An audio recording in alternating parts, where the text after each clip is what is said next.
Problem, knee pain, joint pains కు ఎటువంటి side effects లేకుండా శాశ్వత పరిష్కారం హోమియో కేర్ ఇంటర్నేషనల్. నమస్తే రవీంద్రనాథ్ గారు. నమస్తే అండి ఉష గారు. మోహన్ బాబు గారి ఇంట ఆస్తుల తగాదా మనం చూస్తూ ఉన్నాము. నిన్నటి నుంచి కంటిన్యూస్గా దీనికి సంబంధించిన న్యూస్ ఎప్పటికప్పుడు బయటకు వస్తూనే ఉంది. ట్విట్టర్లో మంచు మనోజ్ గారు ఒక పోస్ట్ కూడా చేయడం జరిగింది. ఆస్తి వివాదాల అని మాట్లాడుకునే తరుణంలో నేను ఆస్తుల కోసం కాదు ఫైట్ చేసేదన్న ఒక పాయింట్ ఆయన రేస్ చేయడం జరిగింది. ఈ కథ మొత్తాన్ని మనం ఏ విధంగా చూడాల్సిన అవసరం ఉంది అంటారు? అంటే మోహన్ బాబు గారు అంటేనే తెలుగు చిత్ర పరిశ్రమలో నటనకి పెట్టింది పేరు. దాంతోపాటు ఒక పెద్ద దిక్కుగా ఉంటూ ఉంటారు ఆయన.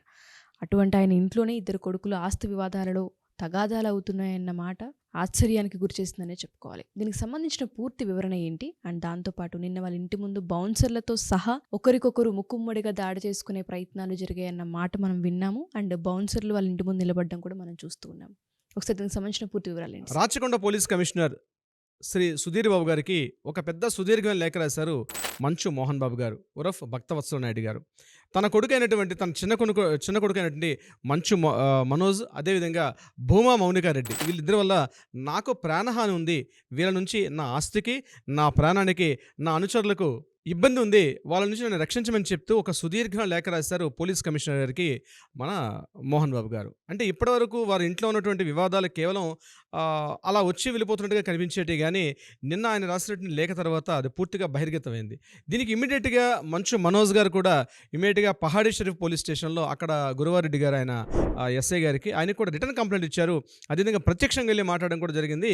అక్కడ ముఖ్యంగా విజయ్ అండ్ కిరణ్ అని ఇద్దరు వ్యక్తుల వల్ల నాకు ప్రమాదం ఉంది అని చెప్తూ తండ్రి పేరు ఎక్కడ ప్రస్తావించకుండా మా ఇంట్లో జరిగింది ఈ రకంగా జరిగింది. నేను యాక్చువల్గా ఇంట్లో నేను షూటింగ్ నిమిత్తం వెళ్ళాను. నేను సండే నాడు నేను షూటింగ్ కోసం వెళ్తే షూటింగ్ అనుకోకుండా క్యాన్సిల్ అయింది. సో షూటింగ్ అనుకోకుండా క్యాన్సిల్ అవ్వడం వల్ల నేను మళ్ళీ నా భార్య పిల్లలతో ఇంట్లో ఉన్నాను. నేను ఇంట్లో లేనుకొని చెప్పి కొంతమంది దొండగలు నా ఇంటి మీద దాడి చేశారు. ఆ దాడిలో నా భార్య మౌనిక కూడా చాలా గట్టిగా వాగ్వాదం జరిగింది. నేను ఇమీడియట్గా వాళ్ళని అటాక్ చేయడానికి వచ్చేసరికి వాళ్ళు మా ఇంటి నుంచి ఆ సీసీటీవీ ఫుటేజ్, అదేవిధంగా అక్కడ డీవీఆర్ కూడా తీసుకొని వాళ్ళకి నుంచి పారిపోవడం జరిగింది. నేను వాళ్ళని వెంబడించాను. ఆ వెంబడించే ప్రయత్నంలో భాగంగా నాకు కొన్ని గాయాలు జరిగాయని కూడా చెప్పడం జరిగింది. అంతకు ముందు రోజు అంటే డిసెంబర్ 8వ తారీఖు నాడు ఇక్కడ బంజారా హిల్స్లో ఆయన ఒక హాస్పిటల్ అడ్మిట్ అవ్వడం జరిగింది. ముఖ్యంగా కాళ్ళకి, వెన్నుముకకి, మెడకు కూడా గాయాలు అవుతున్నట్టుగా అదొక మనకి రిపోర్ట్ వచ్చింది. అందులో మెడికల్ లీగల్ కేసు కింద ఇమీడియట్గా పహాడీ షరీఫ్ కూడా రిఫర్ చేయడం జరిగింది. సో ఈ గాయాలు కేవలం వాళ్ళని వెంబడించడం వల్ల జరిగాయని చెప్తూ మంచు మనోజ్ గారు ఒక లేఖ కూడా రాశారు. ఇది యాక్చువల్గా ఇప్పటివరకు మనకి అందినటువంటి ఇన్ఫర్మేషన్, జరిగినటువంటి సంఘటన.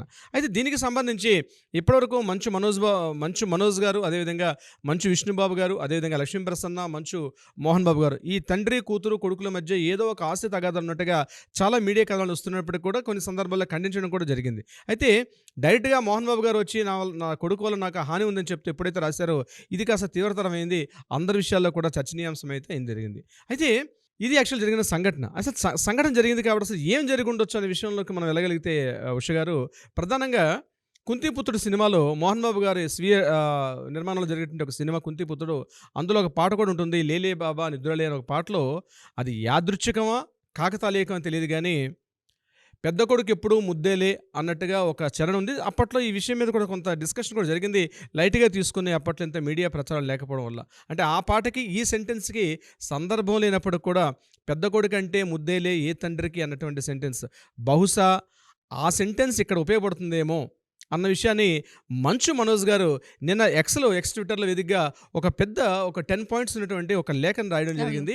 నేను మంచు మనోజ్ గారు ఆ లేఖలో రాసిన సారాంశాన్ని ఇక్కడ మీతో వివరించే ప్రయత్నం చేస్తాను ఉష గారు. నేను అందులో ఆయన టోటల్గా 10 పాయింట్స్ రాశారు. పాయింట్ వైజ్గా నేను మీతో కొంత డిస్కస్ చేసే ప్రయత్నం చేస్తాను. చాలా డీటెయిల్గా రాశారు. అందులో ఫస్ట్ పాయింట్, నా భార్య పని చేసేటువంటి ఆరోపణలు, నా పైన నా భార్య పని చేసేటువంటి ఆరోపణలు మా నాన్నగారు ఏదైతే చేశారో ఆ ఆరోపణలు పూర్తిగా అవాస్తవం. నేను వాళ్ళు ఈ రకంగా కూడా వాళ్ళని ఇబ్బంది పెట్టలేదు. నా పైన నా భార్యని ఈ యొక్క వివాదంలోకి తీసుకొని రావడం పూర్తిగా అవాస్తవం. నేను ఏ రోజు కూడా ఆర్థిక సాయం కోసం కుటుంబంపై ఆధారపడలేదు. నేను ఎలాంటి ఆస్తిపాస్తులు కూడా అడగలేదు. అలాంటి ఆలోచన కూడా నాకు లేదు అని పూర్తిగా ఖండించారు మంచు మనోజ్ గారు. ఇందులో ఈ 10 పాయింట్ల వృత్తాంతంలో చాలా డీటెయిల్గా ఉంది. నేను హైలైట్ పాయింట్స్ చెప్తున్నాను. ఫస్ట్ పాయింట్లో చెప్పేశారు, నా భార్యపై చేసిన ఆరోపణల అవాస్తవం. ఆర్థిక సాయం కోసం నేను ఏ రోజు కూడా నా కుటుంబంపై ఆధారపడలేదు. ఎలాంటి ఆస్తిపాస్తులు కూడా నేను అడగలేదు. అలాంటి ఆలోచన నాకు లేదని ఫస్ట్ పాయింట్లోనే కట్ చేసి పడేశారు ఈ యొక్క వివాదానికి ఫుల్ స్టాప్ పెడుతూ. ఇక రెండో పాయింట్, ఎందుకు ఇంటికి వెళ్లాల్సి వచ్చిందంటే అక్కడ ఏం చేశారు చేశారంటే ఆయన లెటర్ చెప్తూ 4 నెలల నుంచి నా కొడుకు ఇంటికి దూరంగా ఉన్నాడు. ఆ ఇంట్లో నేను ఒక్కడినే ఉన్నాను. ఇటీవల 4 నెలల క్రితం 4 నెలల నుంచి ఇంటికి దూరంగా ఉండి, ఇటీవల భార్య పిల్లలతో వచ్చి ఈ రకమైనటువంటి ఇంటికొచ్చి ఆయన చాలా గొడవ చేస్తున్నాడని చెప్పి ఒక లెటర్‌లో రాయడం జరిగింది. దానికి సంబంధించి ఆ రెండో పాయింట్‌లో ఆయన ఏం చెప్పారంటే, ఇంట్లో అమ్మ ఒంటరిగా ఉంది. మా కుటుంబానికి చెందినటువంటి ఇల్లు కాబట్టి నేను ఆ ఇంటికెళ్ళాను. నేను ఆ ఇంట్లో 1 ఇయర్ నుంచి ఆ ఇంట్లో ఉన్నాను. నేను ఎక్కడికి వెళ్ళలేదు. వీలైతే మొబైల్ టవర్ ద్వారా ట్రేస్ చేసుకోండి సిగ్నల్స్ అన్నీ కూడా. నేను ఆ ఇంట్లో ఉన్నట్టుగానే నాకు ప్రూఫ్స్ ఉంటే నేను ఎక్కడికి వెళ్ళలేదు. మా నాన్నగారు ఏదైతే ఆరోపణ చేశారో ఆ ఆరోపణ పూర్తిగా అవాస్తవం అని చెప్తూ రెండో పాయింట్‌కి ఆన్సర్ చెప్పారు. ఇక మూడో పాయింట్, ఇందులో 7 నెలల నా అమ్మాయిని అంటే నా కూతుర్ని వివాదంలో తీసుకొచ్చారు. ఆమె పేరు దేవసేన శోభ. ఆమెను తీసుకొని కూడా వివాదం తీసుకొని రావడం అత్యంత హేయమైనది. మా అమ్మాయి దీనికి ఎటువంటి సంబంధించిన విషయం కాదు. ఆ అమ్మాయిని కూడా తీసుకొచ్చి మా నాన్నగారు మాట్లాడడం తప్పు అని చెప్తూ కూడా మూడో పాయింట్ రాయడం జరిగింది. ఇది కాకుండా మూడో పాయింట్‌లో మరొక విషయాన్ని కూడా చెప్పారు. మా నాన్నగారు ఎప్పుడు కూడా మా దగ్గర పనిచేస్తున్నటువంటి అమ్మాయిలు అంటే వర్కర్స్ మీద చాలా ఎక్కువగా దురుసుగా ప్రవర్తిస్తుంటారు. వాళ్ళు అనేక విధాలుగా ఇబ్బంది పడుతుంటారు. చాలా సార్లు వాళ్ళు బాధపడేటువంటి సంఘటనలు కూడా ఉన్నాయి. వాళ్ళు ఎప్పటికప్పుడు మానేసి వెళ్ళిపోదాం అనుకున్నప్పుడు కూడా నేనే వాళ్ళని బుజ్జగించే ప్రయత్నం చేసి ఇంట్లో వర్కర్స్‌ని పెట్టుకుంటాను. ఇది మా నాన్నగారు పూర్తిగా కొంత దురుసు స్వభావంతో కలిగి ఉంటారు. అది చాలామంది ఇబ్బంది పడుతుంటారు. కేవలం నా వల్ల మాత్రమే ఇంట్లో పని మనుషులు వర్కర్స్ ఉన్నారంటే బికాస్ ఆఫ్ ఓన్లీ నా వల్లే తప్పించి మా నాన్నగారి ప్రవర్తన ఎవరికీ నచ్చదు. చాలా దురుసు స్వభావి, చాలా దుండుకు స్వభావం అని చెప్తూ కూడా ఈయన చెప్పడం జరిగింది. ఇక నాలుగో పాయింట్ విషయానికొస్తే కూతుర్ని విడిచిపెట్టేసి కొడుకు కోడలు వెళ్ళిపోయారు. నా కొడుకు కోడలు కూతుర్ని ఇక్కడ అమ్మ దగ్గర పడేసి వెళ్ళిపోయారు. అసలు వాళ్ళకి బాధ్యత కూడా లేదని చెప్తే ఒక పాయింట్‌లో నాన్నగారు చెప్పడం జరిగింది. అటువంటిది పూర్తిగా అవాస్తవం. నేను మా అమ్మ యొక్క సంరక్షణలో పెట్టి నేను బయటికి వెళ్ళాల్సి వచ్చింది తప్పించి అది హాస్పిటల్‌కి వెళ్ళాను. వేరే ఉద్దేశానికి వెళ్ళలేదు. పూర్తిగా నా భార్య మా అమ్మ సంరక్షణలో ఉంది. మా అమ్మ నిర్మలాదేవి గారి సంరక్షణలో ఉంది. ఇది పూర్తిగా మా అమ్మాయిని పెట్టానని చెప్తూ ఆయన ఒక పాయింట్ చెప్పడం జరిగింది. ఇక ఐదో పాయింట్‌గా నేను చెప్పారంటే మా ఇంట్లో ఉన్నటువంటి సీసీటీవీ ఫుటేజ్ అన్నీ కూడా పూర్తిగా బయటికి తీసుకొని రావడం జరిగింది. ఆ డీవీఆర్ సెట్‌తో సహా ముఖ్యంగా విజయ్ అండ్ కిరణ్ ఇద్దరు కూడా వీళ్ళందరూ కూడా మా నాన్నగారికి అదేవిధంగా మంచు విష్ణుకి చాలా సహాయకులుగా కొన్ని సంవత్సరాలుగా పనిచేస్తున్నారు. వీళ్ళందరూ కూడా ముఖ్యంగా ఏదైతే కాలేజ్ ఉందో కాలేజ్ సంబంధించినటువంటి యాక్టివిటీస్ వీళ్ళు దగ్గరగా చూస్తారు. దీనికి సంబంధించి మా ఇంట్లో ఉన్న ఇంతకుముందు డిస్కషన్ జరిగింది. ఈ డిస్కషన్‌లో వాళ్ళు చాలా వల్గర్‌గా మాట్లాడారు కాబట్టి పూర్తిగా సీసీటీవీలు, డీవీఆర్ సెట్ ఇవన్నీ కూడా వాళ్ళు ఎక్కడి నుంచి పట్టుకొని పోయారు. దాని మీద విచారణ చేస్తే మంచిది. దీంట్లో నా ప్రమేయం ఏమీ లేదని చెప్తూ ఇంకో పాయింట్ చెప్పడం జరిగింది. ఇక ఆరో పాయింట్‌గా ఏం చెప్పారంటే ఇప్పటివరకు నాకు ఫ్యామిలీ సపోర్ట్ అన్నదే నాకు లేదు. నేను కంప్లీట్‌గా నా శ్రమ, నా ప్రతిభ ద్వారా మాత్రమే పూర్తిగా నేను నా కెరీర్ నిర్మించుకున్నాను. నా ఫ్యామిలీ సపోర్ట్ చాలా తక్కువ. బయట వాళ్ళకి తెలిసినట్టుగా కాదు గానీ నేను ఎప్పటికప్పుడు నా ప్రతిభ దీంతోటి నేను ఇప్పటివరకు సినిమా ఇండస్ట్రీలో అంచెలంచెలుగా పైకి వచ్చాను. చాలా కష్టపడాను గానీ ఈ రోజు నేను ఫెయిల్ అయిపోవడానికి కూడా నా ఫ్యామిలీ అనుకున్నట్టుగా సపోర్ట్ చేయట్లేదు. మా అన్నయ్యకి ఇస్తున్నటువంటి ఇంపార్టెన్స్ నా పైన ఇవ్వట్లేదు ఫిల్మ్ ఇండస్ట్రీలో కూడా. కానీ అయినప్పటికీ కూడా నేను కొన్ని మ్యూజిక్ వీడియోస్ చేశాను. కొన్ని ఫైటింగ్ సీన్స్, కొన్ని కమర్షియల్ యాడ్స్ చేసుకుంటూ నా కుటుంబాన్ని నేను పోషించుకుంటాను తప్పించి నా యొక్క పూర్వపు ఆస్తిపాస్తులు కానీ నాన్నగారు ఇచ్చినటువంటి దేని మీద నేను ఈరోజు బతకడం లేదు. పూర్తిగా నేను గెయిన్ చేసుకోవడం నా కుటుంబంతో నా ఫ్యామిలీని సంరక్షించుకుంటున్నాను అని చెప్పి ఆయన ఈ పాయింట్లో చెప్పడం కూడా జరిగింది. ఏడో పాయింట్గా నేను చెప్పారంటే నేను ఎప్పుడు కూడా మా నాన్నగారి యొక్క ఆస్తిపాస్తులు అడగలేదు. నేను వీలైతే సవాల్ విసురుతున్నాను. ఆ ప్రాపర్టీస్ ఏమైనా నేను ఏ రోజున అడిగినట్టుగా కానీ ఎక్కడైనా మీరు ప్రూఫ్ చేయగలిగితే నేను చూపించండి. నేను సవాల్ విసురుతున్నాను. నేను ఏ రోజు కూడా నేను అటువంటి ఆస్తిపాస్తులు ఏవి కూడా నేను అడగలేదు అని చెప్పి బహిరంగంగా చెప్పడం ఆయన యొక్క ఈ ఎక్స్ వేదికగా పంచుకున్నారు. అదేవిధంగా 8వ పాయింట్‌గా చెప్పాలంటే ఏదైతే ఇప్పుడు చిత్తూరు ముఖ్యంగా శ్రీ విద్యానికేతన్ యూనివర్సిటీ ఉందో ఆ శ్రీ విద్యానికేతన్ యూనివర్సిటీలో మొత్తం 9 మంది ట్రస్టీలు ఉన్నారు. ఆ 9 మంది ట్రస్టీల్లో మోహన్ బాబు గారి పేరు ఉంది. రెండో పేరు విష్ణు గారి పేరు ఉంది. దీంతో మరి కొంతమంది పేర్లు కూడా ఉన్నాయి. అందులో మంచు మనోజ్ గారి పేరు లేదు. అయితే ఈ విషయం నేను ఎందుకు చెప్తానంటే ఈ యొక్క విషయం చెప్పే ముందు ఆ ట్రస్టుల యొక్క పేరులో మంచు మనోజ్ గారి పేరు లేదు. అయితే 2022లో ఒక సంఘటన జరిగింది ఏంటంటే ముఖ్యంగా శ్రీ విద్యానికేతన్ కళాశాలలో ఉన్నటువంటి ఫీజుల పెంపు మీద చాలా రాద్ధాంతం నడిచింది. చాలామంది అబ్జెక్షన్ కూడా తీసుకొచ్చారు. కొంతమంది మీడియా కథనాల్లో కూడా చాలా అవకతవకలు జరుగుతున్నాయి. ఆర్థిక అవకతవకల యొక్క కాలేజీలు జరుగుతున్నాయని చెప్పినప్పుడు మోహన్ బాబు గారు, మంచు విష్ణు గారు కూడా ఇమీడియట్‌గా ప్రెస్ మీట్ పెట్టి ఇక్కడ ఎటువంటి ఆర్థిక అవకతవకలు లేవు, అంతా సవ్యంగా ఉంది అని చెప్పినప్పుడు మంచు మనోజ్ గారు ఒక మాట మాట్లాడడం జరిగింది. ఆ సందర్భంలో ఏమని మాట్లాడారంటే ఇక్కడ ఆర్థిక అవకతవకలు జరుగుతున్నాయి, వీళ్ళే దీని మీద ఎంక్వైరీ చేయండి అని చెప్పి మనోజ్ గారు సందర్భంలో మాట్లాడడం కూడా జరిగింది. సో దాన్ని ఉదాహరిస్తూ ఇక్కడ 8వ పాయింట్‌గా నేను చెప్తున్నానంటే మోహన్ బాబు యూనివర్సిటీ రీసెంట్‌గా శ్రీ విద్యానికేతన్ అన్నది మోహన్ బాబు యూనివర్సిటీగా అప్‌గ్రేడ్ జరిగింది. సో అక్కడ అనేక రకాల ఆర్థిక అవకతవకలు జరుగుతున్నాయి. అందులో ఉన్నటువంటి ముఖ్యంగా వినయ్ మహేశ్వర్ అనేటువంటి ఒక ఆమె పూర్తిగా ఈవిడ కూడా ట్రస్టీగా ఉన్నారు. వాళ్ళందరూ కూడా కలిసి అనేక ఆర్థిక అవకతవకలు పాల్పడ్డారు. దానికి సంబంధించిన సాక్ష్యాధారాలు నా దగ్గర ఉన్నాయి. వీళ్ళతో ఎంక్వైరీ కమిషన్ వేయించండి అని కూడా చెప్తూ ఈ ఎక్స్ వేదికగా 8వ పాయింట్‌గా ఆయన చెప్పడం కూడా జరిగింది. 9వ పాయింట్‌గా చెప్పుకోవాలంటే వీళ్ళ అన్నయ్య విష్ణుకి నాన్నగారు అనేక రకాలుగా సపోర్ట్ చేస్తున్నారు.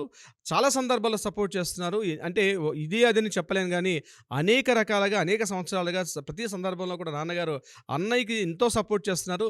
ఆయన ఎన్ని రకాల ఫెయిల్యూర్స్ ఉన్నప్పుడు కూడా అన్నయ్యకి అన్ని రకాలుగా సపోర్ట్ చేస్తున్నారని చెప్తూ, నేను ఏ రోజు కూడా అన్నయ్యకి ఇచ్చిన సపోర్ట్ నాకు కూడా ఇవ్వమని చెప్పి నేను ఏ రోజు కూడా లేదు.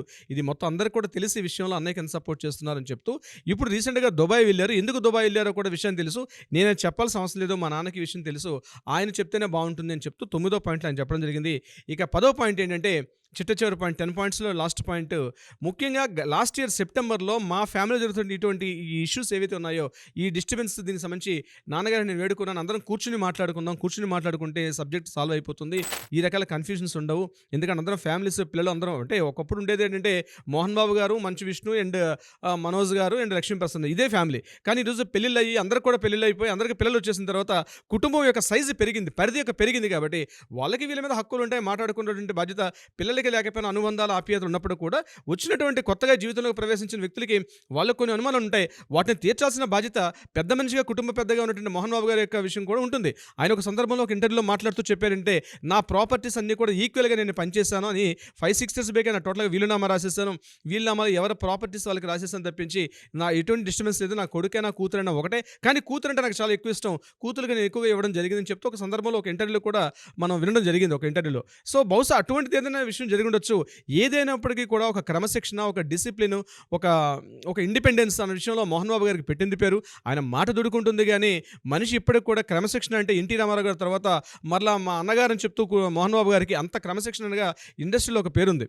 అయితే ఆయన నోటు దురుసు వల్ల కొన్ని రకాలుగా ఆయన చెడ్డ పేరు ఉండొచ్చు కానీ వ్యక్తిగతంగా, సినిమా పరంగా క్రమశిక్షణ కానీ ఒక విలక్షణ నటుడిగా చెప్పాలంటే మోహన్ బాబు గారికి ఆ ప్లేస్ని రీప్లేస్ చేసే వ్యక్తి ఇప్పటివరకు ఇండస్ట్రీలో ఎవరు లేరు. ఒక సందర్భంలో ఒక గొప్ప నటుడైనటువంటి అమితాబ్ బచ్చన్ గారు చెప్పారు, ఇండస్ట్రీలో అప్పుడు మనకి ఎట్లయితే ప్రాణ్ గారని హిందువులు ఎలా ఉంటారో అట్లాంటి ఈక్వల్ నటుడు మరలా మనకి ఇక్కడ సౌత్ ఇండియాకి ఎంటైర్ సౌత్ ఇండియాలో ఒక మోహన్ బాబు గారిని చెప్పడం కూడా ఆయన నటనలో కానీ, ఆయన క్రమశిక్షణలో కానీ దీనికి సంబంధించి ఆయనకి ఎక్కడ ఎవరో ఒక మార్క్ పెట్టలేరు. కానీ తన కుటుంబంలో ఉన్నటువంటి ఏదైతే విషయం జరుగుతుందో ఒక కుటుంబ పెద్దగా అందరినీ ఒక కంట్రోల్ చేయాల్సిన బాధ్యత అయితే ఉంది. కానీ ఏదేమైనప్పటికీ కూడా ఆయన తన రాచకొండ కమిషనర్ గారికి లెటర్ అయితే రాయడం అన్నది ముఖ్యంగా వాళ్ళ ప్రాణహాని. ఏదైనా ఉంటే ఇంట్లో కుటుంబ సభ్యులు కూర్చొని సాల్వ్ చేసుకోవాల్సింది. అంతేగాని ముఖ్యంగా బయటపడి ప్రజలందరి నోట్లో నానితే మాత్రం ఖచ్చితంగా పిల్లల యొక్క భవిష్యత్తుకి ఇబ్బంది. అదేవిధంగా అట్ ద సేమ్ టైం తన కూడా ఈ 78 ఏళ్ళ వయసు. ఆయన యొక్క లెటర్లో కూడా రాశారు, నా వయసు ఇప్పుడు 78 సంవత్సరాలు. ఈ వయసులో నేను ఇటువంటివి ఎదుర్కోవడం చాలా ఇబ్బందిగా ఉంది. నాకు ప్రాణహాని ఉందని చెప్పడం కూడా ఒకంత ఆశ్చర్యానికి, ఒకంత విస్మయానికి కూడా గురిచేస్తుంది. ఏదేమైనప్పుడు కూడా మంచు మనోజ్ గారు ఎక్స్ వేదికగా, ట్విట్టర్ వేదికగా ఏదైతే మాట్లాడారో ఈ 10 అంశాలు లేవనెత్తారో నిజంగా ఇదంతా కూడా ఆలోచింపదగ్గ విషయం. ఎందుకంటే చాలామంది ఆస్తుల గొడవలే ప్రధానంగా వీళ్ళ మధ్య నడుస్తున్నాయని చెప్తూ గడిచిన 2 రోజులుగా ఏదైతే ఇవి మనకి వినిపిస్తున్నాయో సోషల్ మీడియా వేదికగా దానికి పులి స్టాప్ పెడుతూ మనోజ్ గారు పెట్టినటువంటి ఈ యొక్క వ్యాఖ్యలు ఏవైతే ఉన్నాయో, ఈ యొక్క డీటెయిల్స్ ఏది ఉన్నాయో డిఫరెంట్గా దీని గురించి అయితే కొంత కన్ఫ్యూజ్ అయితే మాత్రం ఉంది. ఏం జరుగుతుందో ఏంటో తెలియాలి. అదే సందర్భంలో నేను లక్ష్మీ ప్రసన్న గారు కూడా రావడం, మంచు మనోజ్తో కొంతసేపు హాఫ్ అన్ అవర్ 1 అవర్ మాట్లాడి కొంతవరకు లక్ష్మీ ప్రసన్న మంచు మనోజ్ గారికి సపోర్ట్గా ఉన్నట్టుగా కూడా తెలుస్తుంది. ఇది ఏమైనప్పటికీ ఇది కేవలం వాళ్ళ కుటుంబ విషయం, వాళ్ళ వ్యక్తిగత విషయాలు. ఎప్పుడైతే వాళ్ళు పోలీస్ స్టేషన్కి వచ్చారో 10 మంది కూడా మాట్లాడుకునే అవకాశాన్ని వాళ్ళు ఇచ్చినట్టుగా కనిపించింది. మీరు అన్నట్టుగానే ఎక్స్ వేదికగా ఆయన లేవనెత్తిన 10 అంశాలను కనుక చూస్తే ఇందులో చాలా డీటెయిల్స్ ఉన్నాయని అర్థమవుతూ ఉంది.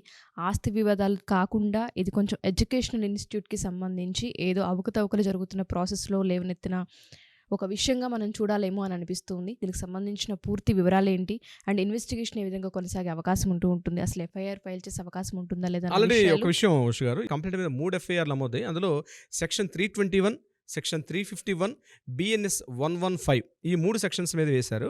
ఈ 3 సెక్షన్స్ కూడా దేనికి సంబంధించిందంటే, ఒకటి ట్రెస్ పాసింగ్ చేసిందంటే అనుమతి లేకుండా తన ఇంట్లోకి ప్రవేశించడం అన్నది ఒకదాని మీద వస్తుంది.